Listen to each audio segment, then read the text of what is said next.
Ever streamed Netflix or shopped on Amazon without the app crashing? Behind the scenes, there's a powerful system making sure everything runs smoothly. Kubernetes. Early 2000s. Google struggled with scale.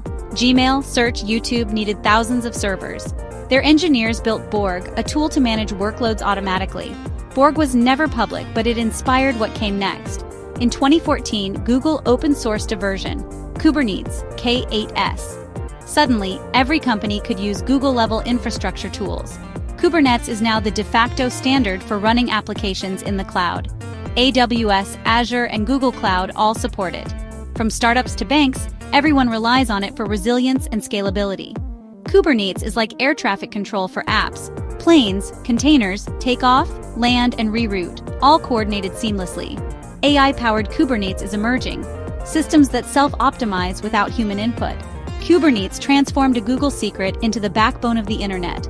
If you used an app today, Kubernetes likely played a role.